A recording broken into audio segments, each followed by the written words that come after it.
Satunya adalah GoTo atau Gojek Tokopedia yang saat ini menjadi unicorn. Kesiapan dan penyesuaian kurikulum pendidikan mendesak dilakukan agar gap atau jarak antara kebutuhan dan ketersediaan tidak terlalu lebar. Ya, Indonesia khususnya di dalam industri digital sudah mengalami tahun crunch sekarang, Oke, jadi bukan udah nggak bukan 2030 ya? bukan 2030. Sekarang pun talent crunch-nya itu udah luar biasa. Aha. Demand untuk talenta digital di Indonesia di saat ini udah jauh di atas supply. Dan ini salah satu realita yang kita hadapi. Karena Indonesia tuh tidak punya sejarah software engineering, industri teknologi yang panjang. Ini kita benar-benar baru keluar mungkin ya 10 tahun ini, dan bisa dibilang di level kelas dunia itu mungkin baru 5-6 tahun yang lalu benar-benar bermunculan di Indonesia. Jadi gap ini menurut saya sih terus akan besar dalam tahun-tahun ke depan jika industri ini akan terus berkembang ya. Dan mungkin untuk mengantisipasi ini, industri itu harus terlibat dalam menyusun kurikulum. Kita harus lebih terbuka untuk mengundang pengajar yang lebih berpengalaman untuk berpartisipasi di kampus-kampus di Indonesia. Tidak hanya sektor pendidikan yang harus dibenahi secara kurikulum agar match dengan dunia kerja, tetapi dari sisi pemerintah, Indonesia juga dianggap belum punya digital leadership yang justru sangat dibutuhkan oleh ekosistem. Dari universitas, jadi di sini kayak penelitian atau juga pengajaran yang terjadi di universitas belum kelihatan melahirkan ide-ide cemerlang yang kemudian menjadi inti daripada bisnis model perusahaan besar. Itu belum, dan padahal itu adalah intinya Silicon Valley di situ gitu ya menurut saya, dan itulah yang menurut saya perlu kita benahi. Tapi kalau kita lihat universitas kita apa sudah bagus? Ya bagus, sebagiannya, tidak semuanya, tapi sebagian sudah bagus sekali. Di pemerintahan kita ini kita perlu bereskan yang saya sebut di sini sebagai digital leadership. Kita ini masih kekurangan keputusan-keputusan yang inti, seperti misalnya bagaimana dengan kebijakan atau strategi AI atau artificial intelligence, bagaimana dengan kebijakan pemerintah dari segi cloud computing, gimana dengan banyak sekali hal yang perlu diputuskan. Kalau pertanggungjawabkan terkait dengan digital, menurut pengamatan saya terlalu tersebar di beberapa instansi pemerintahan, kementerian atau lembaga non kementerian, dan oleh karena itu diskusinya terlalu pelan dan kadang-kadang apa yang dihasilkan sebagai satu keputusan itu juga tidak optimal. Benarkah kurikulum pendidikan di Indonesia masih berjalan kuno di saat digitalisasi sudah ngegas di mana-mana? Perlukah institusi pendidikan melakukan inovasi agar apa yang dipelajari di bangku kuliah relevan dengan dunia kerja? Kompas Bisnis sudah bersama dengan Derwin Suhartono, Ketua Program Studi Teknik Informatika Universitas Bina Nusantara. Selamat pagi Pak Derwin. Ini krisis talenta digital sudah dirasakan oleh korporasi besar, tadi contohnya adalah Gojek Tokopedia. Sebagai institusi pendidikan, bagaimana BINUS melihat fenomena kelangkaan SDM digital ini? Ya, mengenai kelangkaan SDM digital ini memang kita temui ya sampai saat ini. Jadi BINUS sudah mempersiapkan untuk hal-hal mengenai bagaimana menjawab tantangan tersebut. Diantaranya tadi disinggung ya di video sebelumnya, kita membuat kurikulum kita berbasis pendekatan praktikal. Jadi keterlibatan pelaku industri itu sangat tinggi di BINUS, khususnya di program studi Computer Science.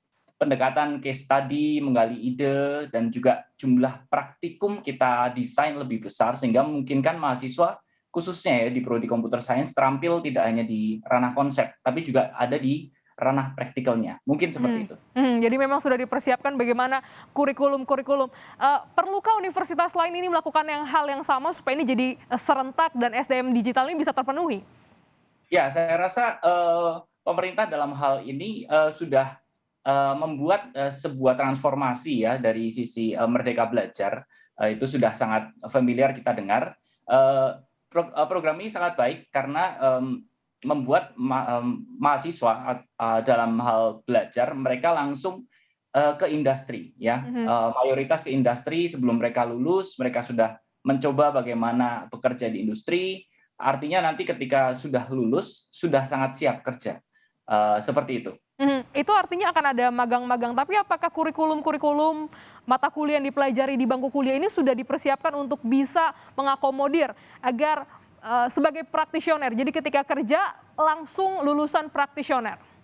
Oh ya, banyak sekali inovasi yang kita usahakan untuk hal tersebut. Di antaranya pada saat sebelum mahasiswa masuk ke periode magang di industri, kita membuat desain berbagai macam pelatihan untuk membuat mereka tersertifikasi. Jadi sertifikasi ini tentu menjadi bekal yang baik ketika masuk ke industri, karena ya tentu industri pun ingin lulusan yang siap kerja. Tapi saya rasa sampai saat ini sih kita sudah desain ke arah sana dan hasilnya sudah cukup baik. Kalau dari BINUS sudah melakukan mengajak mahasiswanya untuk lulus sertifikasi. Lantas sebenarnya adakah kendala atau apakah kendala membibit talenta digital yang berkualitas? Secara kurikulum, perlukah setiap universitas ini berinovasi sendiri? Ya, kendalanya itu sebenarnya adalah keterlibatan stakeholder, artinya alumni, industri, pemerintah secara aktif. Artinya tidak hanya sampai kepada wacana saja, tapi kita coba bagaimana memetakan hal-hal praktisnya yang bisa dilakukan secara langsung. Jadi BINUS sudah sangat terlibat di sini, artinya untuk membibit atau mencetak lulusan-lulusan di bidang digital ini kita sudah ada beberapa prodi computer science pun kita sudah buka di kota lain selain Jakarta, Tangerang, Bekasi, Bandung, Malang, dan Semarang. Jadi ini bentuk komitmen kita bersama untuk terus berkontribusi mencetak lulusan-lulusan yang fasih dalam bidang digital yang dibutuhkan di tanah air. Ini sudah dilakukan untuk seluruh universitas di Indonesia? Saya rasa di universitas di selain BINUS mungkin masih dalam proses ke arah sana, tapi saya bukan orang yang berkompeten ya untuk menjawab hal tersebut. Tapi dengan adanya program yang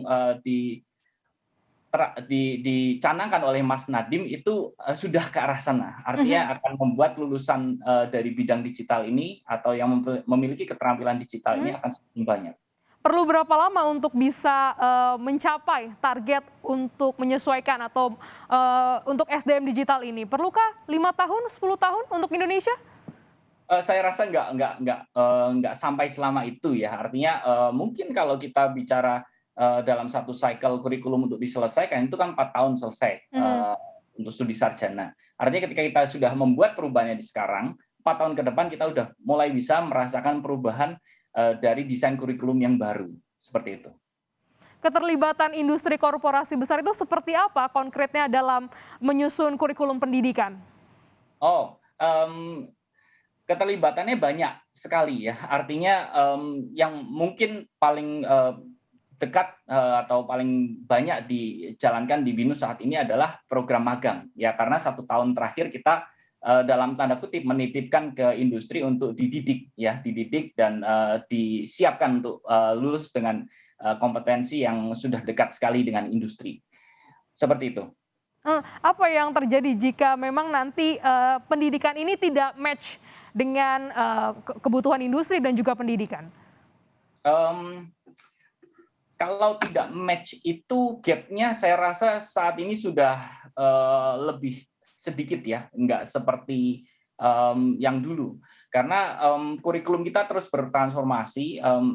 Tadi menambahkan sedikit ya dari pertanyaan yang sebelumnya, sebelum periode mahasiswa itu magang ataupun berkreasi yang lainnya di luar kampus, kita sudah melibatkan industri di beberapa mata kuliah yang memang ketika industri masuk ke dalam mata kuliah itu akan semakin memperkaya. Ya, di dalam forum diskusi pun industri terlibat di sana. Guest lecture pasti datang ke kampus untuk memberikan guest lecture. Tapi keterlibatan sampai ke fokus group discussion untuk penyusunan kurikulum, penerapannya seperti apa di kelas dan seterusnya kita sudah terapkan itu. Apakah juga langkah terburuknya mungkin pendidikan kita ini bisa ditinggalkan? Jadi para mahasiswa ini akan meninggalkan pendidikan di Indonesia, mencari universitas lain di luar negeri untuk bisa mendapatkan pendidikan sesuai dengan kebutuhan industri. Dalam hal ini adalah digitalisasi. Saya rasa nggak sampai ke arah sana ya. Artinya Indonesia ini sudah sangat lebih baik dari talent digital.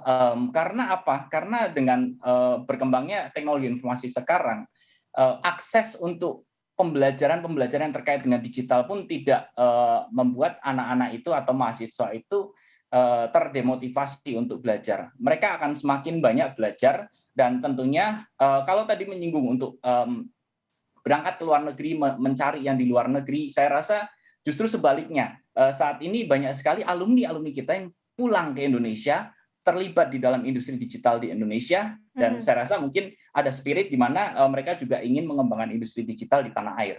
Oke, terakhir Pak Derwin, jika nanti talent digital ini akhirnya melimpah di Indonesia, mampukah industri kita untuk menyerapnya? Saya rasa sangat mampu, karena dari tahun ke tahun industri digital kita itu terus bertumbuh. Jadi bahkan tidak hanya bertumbuh, tapi bertumbuh dengan pesat. Artinya semakin banyak talent digital yang dibutuhkan, dan saya rasa sih masih bisa ya menampung, bahkan mungkin tenaga dari luar negeri pun kedepannya nanti akan tertarik untuk terlibat dalam industri digital di Indonesia ini. Baik, terima kasih Derwin Suhartono. Pak Derwin Suhartono telah bergabung di Kompas Bisnis pada pagi hari ini. Sehat selalu.